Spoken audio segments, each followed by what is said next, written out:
Hey, what's up YouTube? Shane here. I'm going to talk about Fallkniven sheaths today for a few minutes, but I just want to let you know, guys, my few subscribers I have.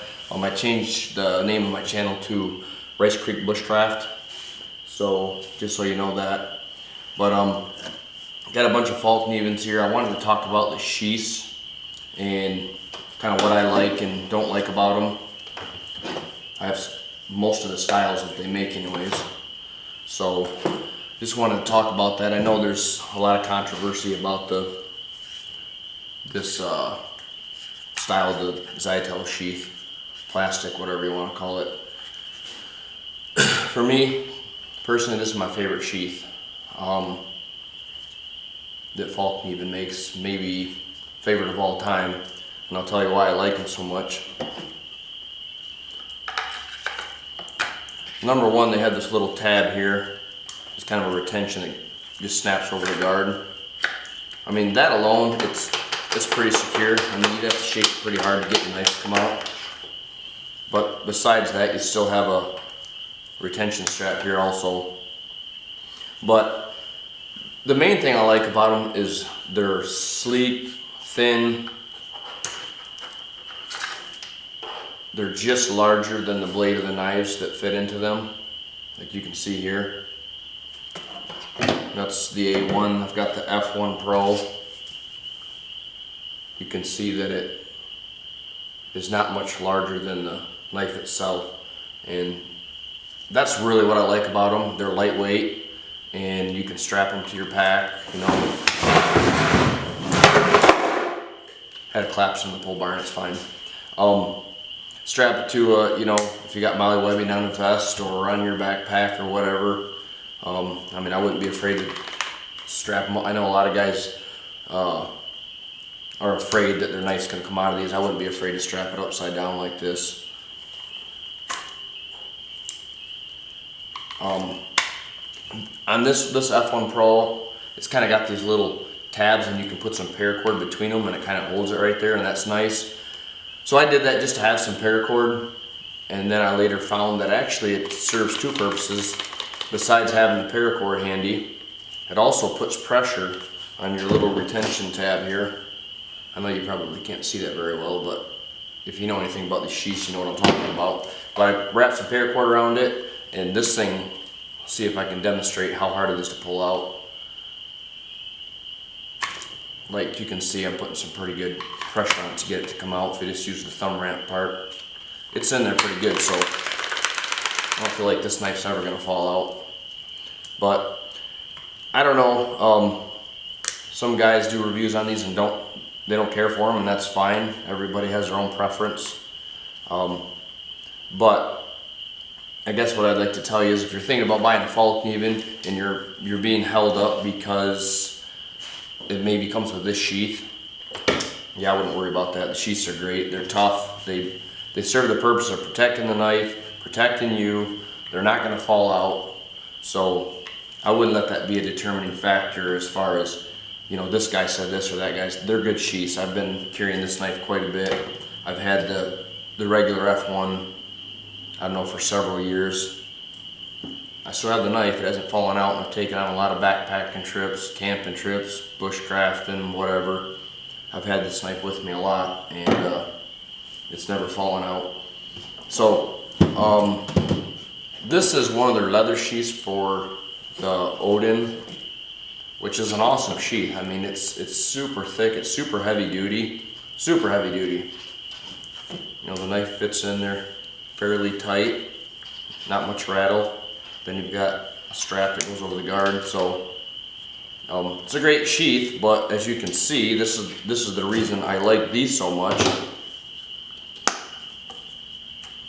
Number one, it's super thick, and if you're going to throw this in a pack on a hiking trip, or you're just going out in the woods to hang out, I mean, this thing's pretty heavy.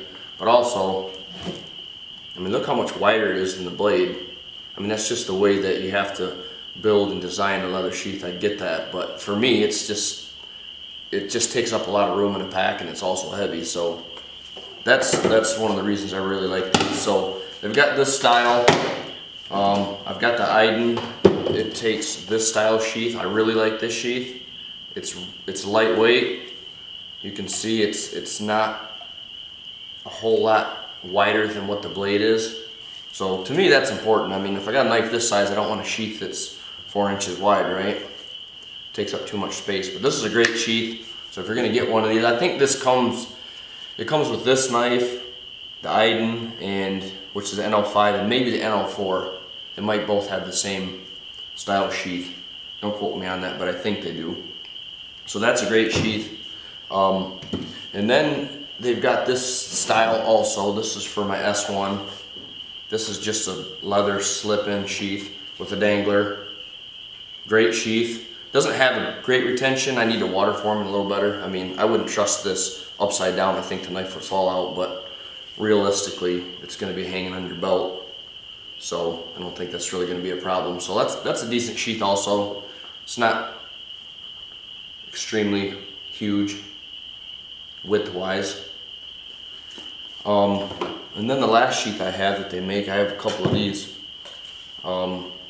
This is for my F1 limited edition. I like these. I mean, they're pretty lightweight, and obviously there's no possible way your knife could fall out of there.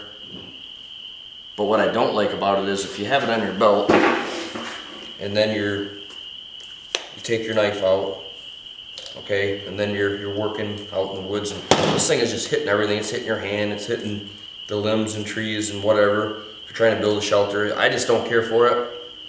Gets in the way. That's just me. It's a great sheath. I would recommend it, but for me this is just annoyance, and maybe that wouldn't bother some people.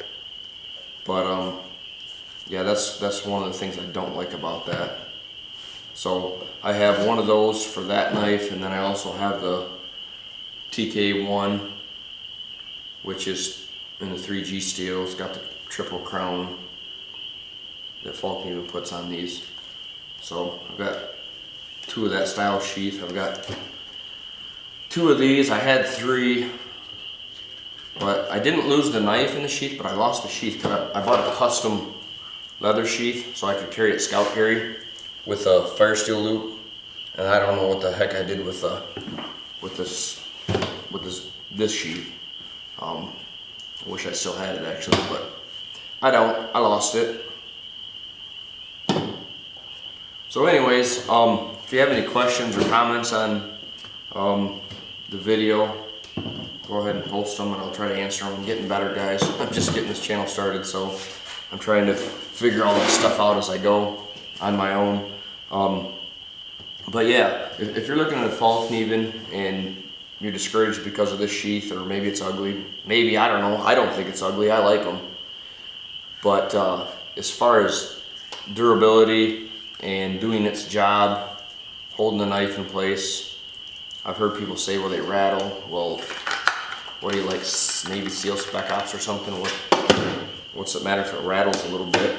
I mean, even if you're hunting, if you're going fast enough for an animal to hear that, then you're not being very stealthy anyway. So I don't know. I know they design them that way in super cold climates so the knife doesn't stick in there. I know that's one of the purposes, but I don't know. It doesn't bother me for what I'm doing. I'm going out in the woods and making shelters and fishing and hunting, and so it doesn't bother me at all. I think they're great sheaths. They do a really good job. So anyways, that's just some of the sheaths that they make. I just happen to have a bunch of them.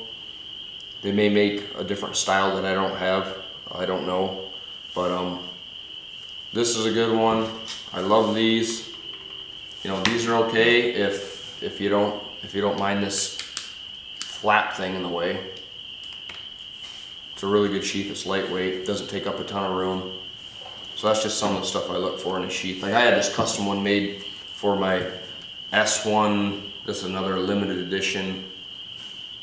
And this is an awesome sheath. I absolutely love it. I mean, it's so nice. It's perfect. As far as the craftsmanship and everything, it's super nice. It's got a fire steel loop. It's got a dangler. But there again, I mean, it's twice as wide as the blade. So it just takes up a lot of room. If you're gonna, because a lot of times when you're going out, you know, to your spot that you're gonna do some bushcrafting or you're gonna make a shelter, a lot of times you just have your knife in a pack. I know I do. If I have a backpack on, I don't really care for my knife being on my side. Once I get to camp, I take that off and then I put my knife on. Then it's, you know, it's not that big of a deal. It lays fairly flat against you, and if you bend, it's gonna, you know, you hit something, it's gonna bend because of the dangler. So that, I don't think that's gonna bother me. But just the size of it in my pack is a little bit big. So anyways, guys, if you have any questions, any comments on the video, if there's anything else you want to see, let me know. I'm gonna do some like head-to-head with a few of these knives. I haven't decided if I'm gonna use this limited edition F1 and 3G. This one's number 678 of 1000. I'm sure I will. I'm sure I'm going to use it. It feels so nice in the hand. So I'll probably use it. Same with my, what'd I do with it? Really? Yeah, here we go. The TK1. I haven't used this one yet either, but I bought this at the same time I bought the TK2, which is more the standard version with VG10. Or no, I take that back. That one also is 3G. So I have 3 knives in 3G. So I bought them both so I could test the steel itself. So I haven't used this knife yet. But as you've seen my other videos, I'm sure you can see I use my knives. Most of them got some pretty good wear on them. So anyways, guys, hope you liked the video. Thanks for watching. And until next time, we'll see you.